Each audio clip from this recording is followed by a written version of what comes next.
আজকের মাংসের রোস্ট করব। সৃজনশীল ব্লকে নতুন একটা মাংসের রোস্ট নিয়ে এসেছি আপনাদের কাছে, খুব সহজে রান্না করা যায়। আপনারা দেখবেন। এই যে এটা গোলমরিচ দিয়ে, লবণ দিয়ে, একটু রসুন বাটা দিয়ে মেখে রেখেছি, একটু ভিনিগার দিয়ে।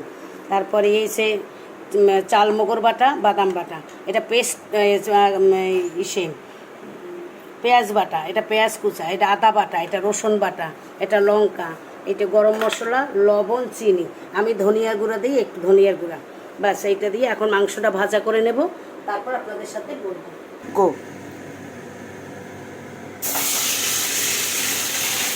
মাংসটা এখন ভেজে নিচ্ছি।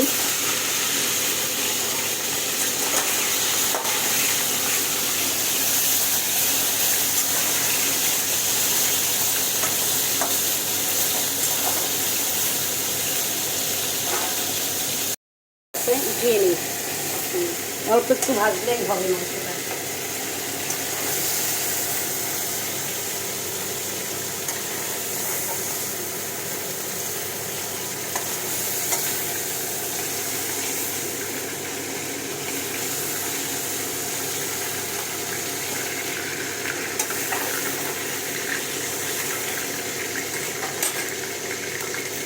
সামান্য একটু তেল দিয়ে নিই।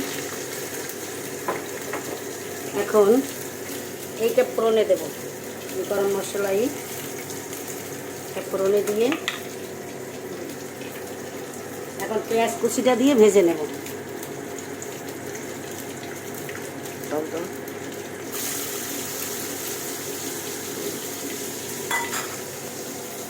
পেঁয়াজ কুচিটা দিয়ে ভেজে নিয়ে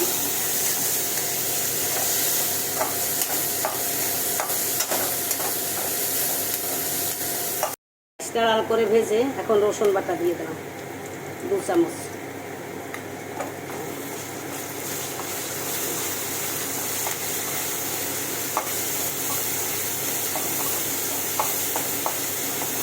রসুন বাটা দিয়ে দিলাম।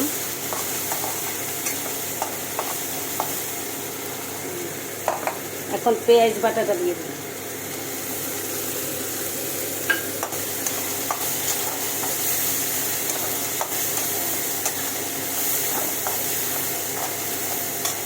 পেঁয়াজ বাটাটা দিয়ে এখন 1 চামচ আদা বাটা দেবো।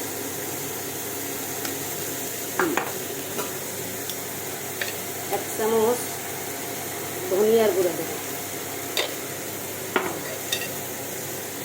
একটুখানি বাদাম পেস্ট বাটা দেবো।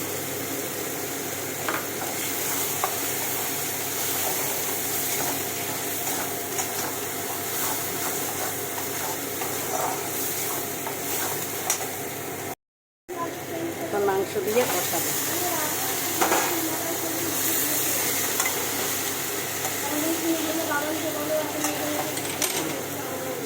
এখন একটু দই দেব।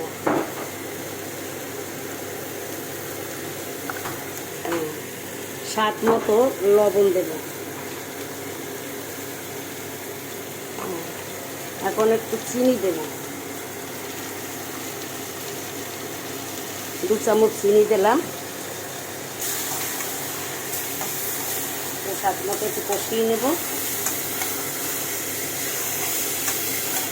ওরা ভীষণ এই জিনিসটা ভালো খায়, আমার নাতনি সবাই, তাই ওদের একটু রান্না করে দিলাম, আপনাদের সাথেও শেয়ার করলাম।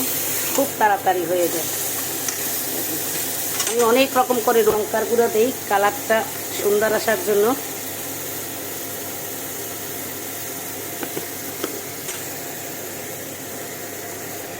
এখন একটু বাটার দিয়ে দিলাম সাইড দিয়ে।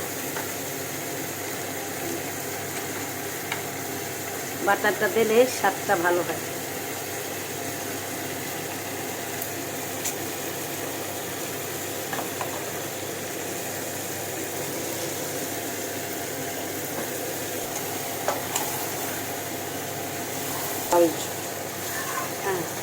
এখন একটু দুধ দিয়ে দেবো।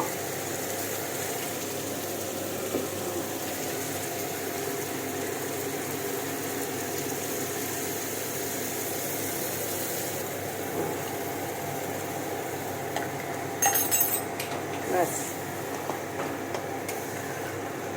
হয়ে গেল মাংসের রোস্ট। এখন ফুটে উঠলে নামিয়ে দেব।